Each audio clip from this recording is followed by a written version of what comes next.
زنبور عسل همچون حشرات واحدی تام بیولوژی بوده در زمستان به طریق نیم کرختی زمستان رو میگذراند. برای همین ما با زنبور عسل پروران جمهوری توصیه میدیم که عین حال که دوره آمادگیری اویله های زنبور عسل به دوره زمستان است، چنین توصیه ها و چنین پیشنهادهای ما را قبول کنند، چون که این با زمستان گذرانی اویله های زنبور عسل خوبتر مساعدت میکند. پیش از همه به صفت خوراکی زنبور عسل دقت جدی دهند، چون که چنانه که زنبور عسل پروران ما میدانند در اویله زنبور عسل دو گروه خوراک ها موجودند، یعنی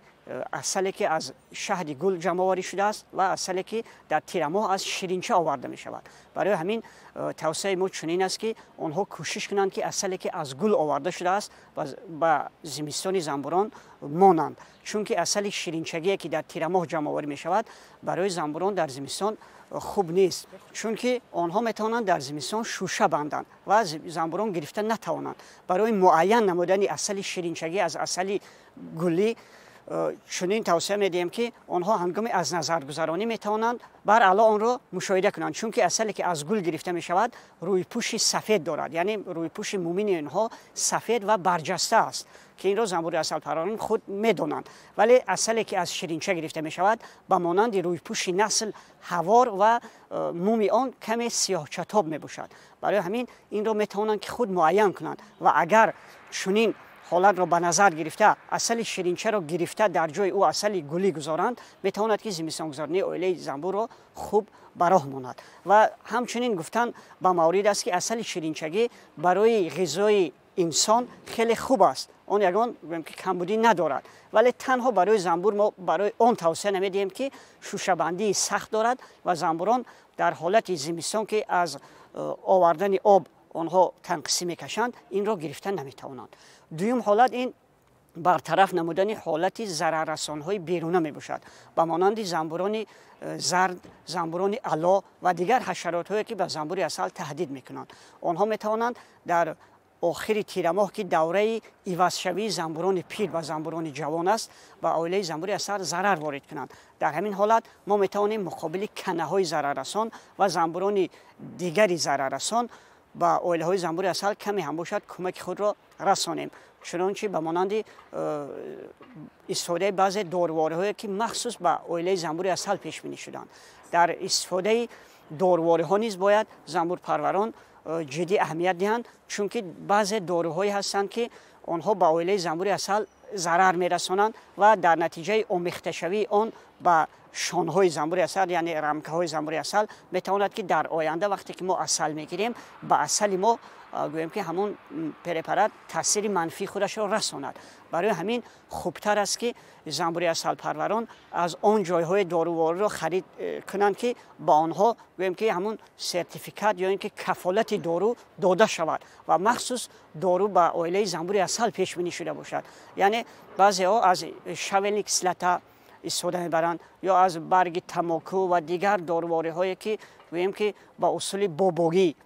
استفاده می‌بردند از همین ها دست کشند، چون که عسل ما باید عسل باشد که در عرصه بین المللی جوابگو باشد و عسل طبیعی باشد. برای همین از چنین داروواری ها ما توصیه میدیم که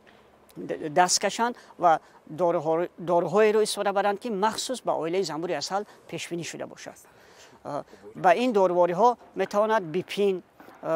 گویم که فلونات و بعضی داروواری های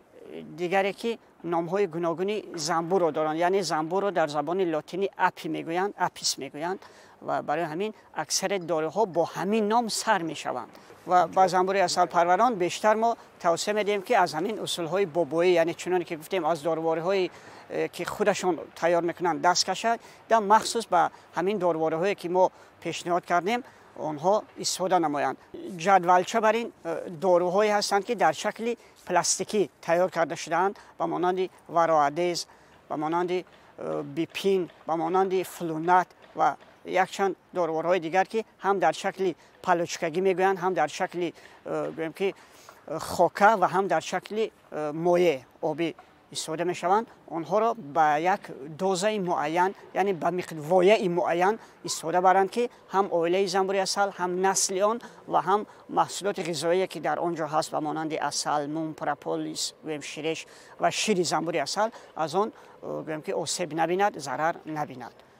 وابسته به وایع دارواری ها اگر ما نظر کنیم در اویله زنبوری عسل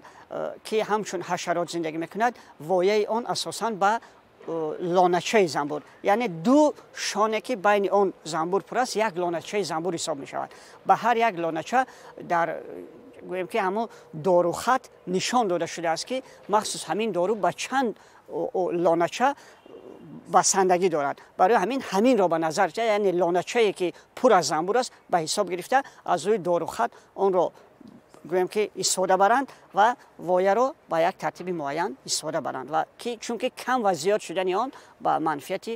خودی همون زنبور پرور می شود. این چنین در اویله زنبوری عسل ما می توانیم توصیه دیگر را به زنبوری عسل پروران گویم که رسانیم که یکی از ضرررسان‌هایی که اساسی که امروز در جمهوری ما را تهدید کرده است کنه تراپل است. یعنی تراپل لبساز نام کسله پهن شده است که یک حشراتی ضرررسان همچون کنه به زنبوران تهدید میکند و اصلا و در آخر تیر ماه که دوره عوضشوی زنبوران جوان با زنبوران پیر است تهدید میکند. این را نیز به حساب گرفته زنبور پروران میتوانند که چنین اویله ها را تبابت کنند و تبابت آن نیز با چنین داروارها به مانند فلونت و مخصوص داروها در شکل مایع که به طور پوشیدن با آنها زده می شود در مغازه‌های زنبوری عسل پروری آنها به فروش مانده شده‌اند الکی استفاده برند و همچنین اگر علاج داشته باشند زنبور پرورانی که شان زیادتی دارند میتوانند شانهای کهنه را با شانهای نو عوض کنند چون که همون حشراتی که ما گفتیم در همونجا خودش پنهان میکند و بهار از نو خروج میکند کسلی. اگر در وقتی گویم که دارو کردن آنها شانهای نو را مانده شانهای کهنه را گیرند این به فایده کار می شود. همچنین در دوره تیر ماه که یک دو سال اخیر ما میبینیم که زمستان گذرانی یعنی خنک شده ایستاده از هوا در این حالت میتوانند که استفاده پلیونکه را براه مانند یعنی اگر در روی پوش رمکه های زنبوری عسل به جای انمون لطه که از تگ کرپچه بود آنها کلیونکه گذارند این به زنبوری عسل یک چند فایده های خود را میرساند. این توصیه به آنها چنین فایده ها رسانده میتواند. هنگام موجودیت کلیونکه میتواند که اویله زنبوری عسل را گرم نگاه دارد. در این حالت زنبوران عسل میتوانند که عسلی که در دوره تیر ماه ذخیره نمودند به خوبی گیرند. همچنین موجودیت کلیونکه به آنها امکانیت میدهد که در اول بهار وقتی که از حساب گرمی اویله زنبوری عسل حبابچه‌های آب پیدا میشوند آنها از همون آب گرفته هم نسل خود را خورانند هم بعضی حالتی که عسل شیرینچگی اگر مد نظری ما شده باشد که در اونجا موجود باشد توسط آب آن را کارکرد کرده نسل خود و مادر زنبور خودشان را میخورانند. این حالت ها میتواند که اویله زنبوری عسل ما را به تلفات از زمستان گذرانی برآورد. جمهوری تویستان یکی از دولت های ارزیابی میگردد که آفتاب در ما زیادتر است یعنی ما آفتاب رویه هستیم. برای همین به زنبوری عسل پروران توصیه میدیم که زنبوران عسل را در هوای گشاد نگهداری کنند. در جمهوری ما شرط نیست که ما زنبوران را در کوارخانه ها یا در تهخانه ها در دیگر جایهای استفاده بریم خواه در یدک یعنی در وگان های زنبور خواه در زنبور قوطی های خوابیده باشد اگر هم در هوای گشاد استفاده بردن زنبوران در زمستان به منفعت کار است چون که در هوای گشاد زنبوران ما میتوانند که خود را از پس افکند گوییم در روزهای آفتابی تازه کنند که این زنبوران ما را در اول بهار از شکم روی میتواند پیشگیری کند. برای همین توصیه داده می شود که هیچگاه زنبوران را در تهخانه ها و کوارخانه ها نگاه ندارند. هوای گشاد جمهوری ما برای این خیلی مساعد و فایده آور است. هرچند که بعضی منطقه‌های ما منطقه‌های کوهیان از قبیل منطقه رشت، منطقه بدخشان بعضا حالت‌های می‌شود که برف بلندتر می‌بارد و در این حالت ما با زنبوری عسل پروران جمهوری چنین توصیه می‌دهیم که تنها همان قسمت پیش کندو یعنی قوطی زنبور که درآمدگاه اویله زنبوری عسل به حساب می‌رود از برف تازه کرده شود. تори قطی توسعه داده نمی شود، چون که برف همچون کرپه روی زمین گویم با زنبور هم گرمی خودش را داده می تواند. تنها همون جایی که هوا می درآید و هوا می برآید زنبوران به بیرون درون می روند از برف آزاد کرده شود که هوای تازه گویم که با اوله زنبور در آمده اکسیژن داخلی کندو را تامین نماید.